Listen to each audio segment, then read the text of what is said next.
तो चलिए बेटा, आज की इस वीडियो में ना हम आपका प्रेसिपिटेशन और न्यूट्रलाइजेशन की जो कॉन्सेप्ट्स हैं वो बहुत स्ट्रॉन्ग कर देंगे। आपको बिल्कुल समझ में आ जाएगा कि प्रेसिपिटेशन रिएक्शन क्या होती है और न्यूट्रलाइजेशन रिएक्शन क्या होती है। तो बड़े ध्यान से देखिएगा। सबसे पहले तो प्रेसिपिटेशन रिएक्शन की डेफिनेशन क्या कहती है? A reaction in which two different ions in a reactant molecules are displaced each other and form an insoluble product. अब आप देखिए, दो चीजें आपस में डिस्प्लेस कर रही हैं, एक दूसरे को अदला बदली कर रही हैं, और अदला बदली करने के बाद वो एक ऐसा प्रोडक्ट बना रही हैं जो इनसॉल्युबल है। इनसॉल्युबल का मतलब क्या है कि जो पानी में नहीं घुला है, जो सॉल्युबल नहीं है। समझ रहे हैं? जो चीज पानी में, जैसे नमक आपने पानी में डाला घुल गया, मिट्टी डाली नहीं घुली, मिट्टी पानी के अंदर इनसॉल्युबल थी। ऐसे ही जब हमने दो चीजें मिक्स करी तो वो उसमें से कुछ ऐसा चीज प्रोड्यूस हुई जो इनसॉल्युबल थी वाटर के अंदर, और वो नीचे बैठ गई वाटर के। तो जब नीचे बैठती है तो हम एरो कौन सा लगाते हैं? नीचे वाला। ऐसे डाउनवर्ड्स एरो लगा के उनको दिखाते हैं कि ये चीज नीचे बैठ गई है। इसको पीपीटी बोलते हैं। This is what? प्रेसिपिटेशन और PPT. This is not power point वाला पीपीटी, दिस इज प्रेसिपिटेशन वाला पीपीटी। ठीक है बेटा? तो अब इस रिएक्शन में आप क्या देख रहे हो? AgNO3 ने NaBr के साथ रिएक्ट करा। अब सर कैसे करा? मैं अब आयंस लिख के भी दिखाता हूं। Ag के ऊपर आयन होता है +1, NO3 के ऊपर -1, Na के ऊपर +1, Br के ऊपर -1। सारे आयंस प्लस और -1 ही हैं, तो इनमें कोई भी बैलेंसिंग नहीं होगी। एकदम से ये स्टोइकियोमेट्री में मतलब Ag Br के साथ आराम से बैठ जाएगा और Na NO3 के साथ भी बहुत आराम से बैठ जाएगा बिना कोई नंबर लगाए। तो जब हमने ये चीज समझ ली तो हमें ये समझ में आया प्रेसिपिटेशन रिएक्शन क्या होती है। और मैंने यहाँ पे बहुत सारी एग्जांपल्स नहीं लिखी इसकी, आप देख रहे हैं क्यों नहीं लिखी? क्योंकि डबल डिस्प्लेसमेंट रिएक्शन जो लास्ट वीडियो में मैंने समझाया आपको, उसमें जो एग्जांपल्स थी वो इसी की तो थी, राइट? बस हमने प्रेसिपिटेशन को समझना था। अगर हमें वो क्वेश्चन डाल दें कि एक्सप्लेन प्रेसिपिटेशन रिएक्शन, तो आपको उसकी क्या डेफिनेशन लिखनी है और साथ में क्या एग्जांपल देनी है वो मैं यहाँ पे समझा रहा हूँ। इसके एग्जांपल्स डबल डिस्प्लेसमेंट के साथ एकदम एग्जैक्टली सेम है। क्या मेरी बात समझ में आ रही है? आगे बढ़ते हैं। Neutralisation reaction. न्यूट्रलाइजेशन रिएक्शन क्या कहती है? The reaction in which acid reacts with base to produce salt and water. Very very important. Acid base के साथ रिएक्ट होता है ताकि सॉल्ट बने एंड वाटर बने। सॉल्ट एंड वाटर बनाने के लिए एसिड बेस के साथ रिएक्ट हो जाता है। ठीक। अब सबसे पहली बात तो सर हमें यही नहीं पता कि एसिड्स कौन होते हैं और बेसिस कौन होते हैं। कैसे पता होगा? क्योंकि आगे आने वाला जो हमारा केमिस्ट्री के अंदर चैप्टर है एसिड बेसिस एंड सॉल्ट्स, उसमें ही तो हम डिटेल में पढ़ते हैं कि एसिड्स क्या है, बेस क्या है। पर हमें न्यूट्रलाइजेशन रिएक्शन तो पहले चैप्टर में ही आ गई। इसका मतलब हमें एसिड और बेसिस की कुछ बेसिक जानकारी तो होनी चाहिए, तो वो मैं आपको समझाता हूं। देखिए, इसको थोड़ा इरेज करके हम यहां पे बात करते हैं कि एसिड्स कौन होते हैं। एसिड वो है जो H पॉजिटिव रिलीज करते हैं इन वाटर। आपको क्या याद रखना है? एसिड कौन होते हैं जो वाटर के अंदर जाके H पॉजिटिव को रिलीज करते हैं। क्या मेरी बात याद रखेंगे? ठीक है। दूसरी बात क्या याद रखेंगे कि बेस क्या होता है? बेस होता है जो OH नेगेटिव आयंस रिलीज करते हैं इन वाटर, तो इनको हम क्या बोल देते हैं? बेस।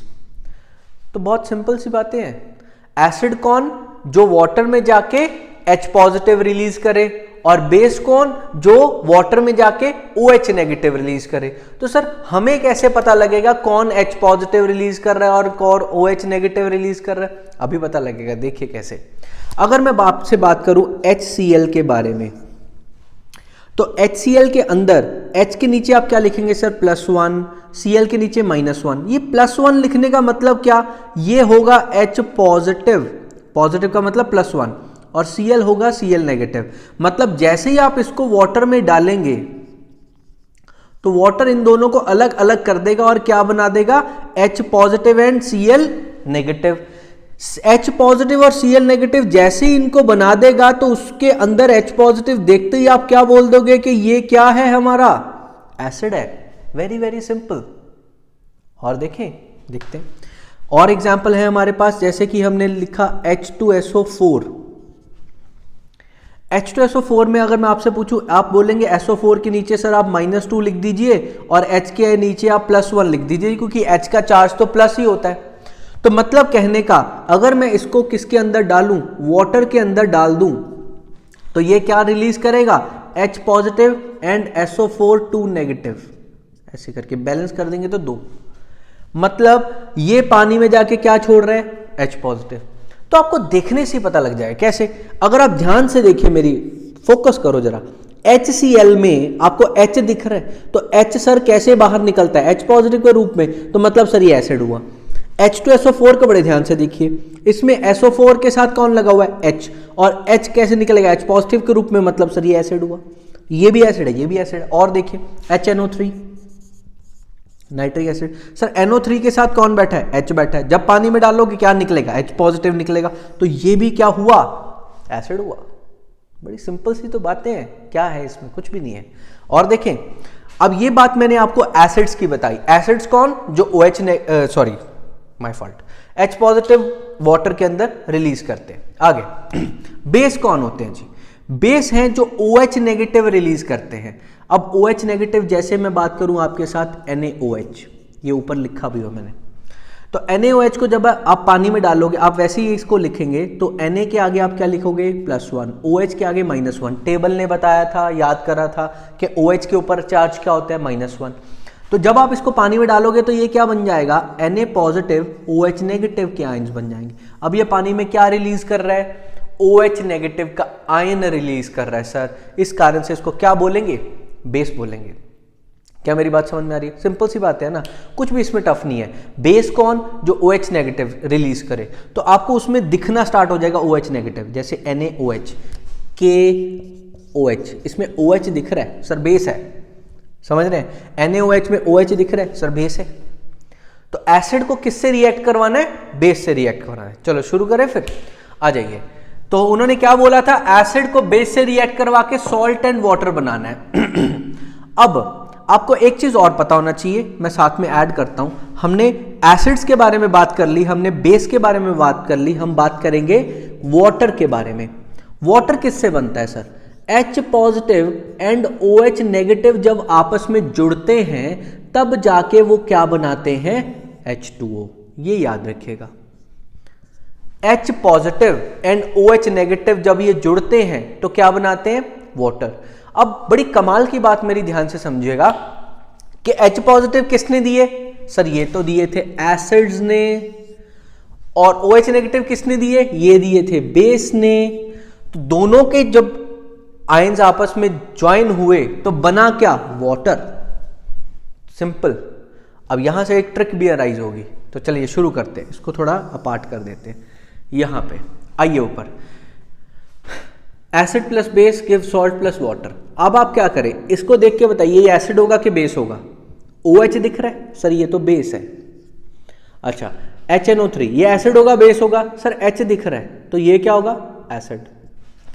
तो अब इसका OH इसके H के साथ, मतलब सर इसमें से क्या निकलेगा, OH नेगेटिव, और इसमें से क्या निकलेगा, H पॉजिटिव। ये H और OH दोनों आपस में जुड़ के क्या बना देंगे, वाटर बना देंगे। वेरी वेरी इंपॉर्टेंट, ठीक है।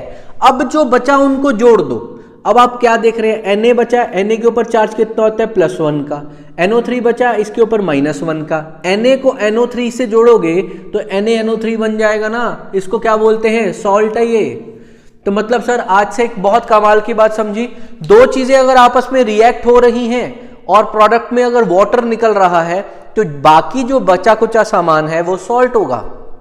दोबारा से एक बार रिपीट करते हैं, अगर आपने एसिड बेस दो चीजों को अगर आपने आपस में मिक्स करा, दो चीजों को अगर आपने आपस में रिएक्ट करवाया, आपको प्रोडक्ट में वाटर दिख रहा है, तो मतलब जो बचा है वो क्या होगा, सॉल्ट होगा। दोबारा से देखते हैं, जैसे यहां पे देखिए ये बेस है, OH निकलेगा, यहां से H निकलेगा, H और OH आपस में जुड़ के क्या बनाएंगे, वाटर बनाएंगे। वेरी गुड, क्या बनाएंगे, वाटर। अब जो बचा है उनको जोड़ दो, Na और Cl, इनको आपस में जोड़ दो, तो ये क्या बन गया, NaCl। ये क्या होगा, सॉल्ट होगा। पानी निकल गया, जो बचा कुचा होगा वो आपस में जुड़ेंगे और सॉल्ट बना लेंगे। Very very simple. तो ये कॉन्सेप्ट अगर आप दिमाग में बिठा लोगे तो न्यूट्रलाइजेशन रिएक्शन कभी भी गलत नहीं होगी। और इस रिएक्शन का पूछे जाने की तादाद थोड़ी कम है, मतलब स्कूल में सीधा न्यूट्रलाइजेशन रिएक्शन पूछे ये थोड़ा कम देखा गया, पर सॉल्ट के ऊपर सवाल बहुत आते हैं। तो हमें कैसे पता लगे कि सॉल्ट क्या होते हैं, सॉल्ट तो यहीं से समझ में आएंगे ना। तो आपको ये कॉन्सेप्ट या न्यूट्रलाइजेशन रिएक्शन क्यों पढ़नी होती है, ताकि आपको सॉल्ट्स की जानकारी हो। क्या मेरी बात समझ में आई? तो आप सिंपली इसको करना स्टार्ट करें, नोट करें। नेक्स्ट लेक्चर में हम नेक्स्ट रिएक्शंस को देखेंगे। Thank you so much.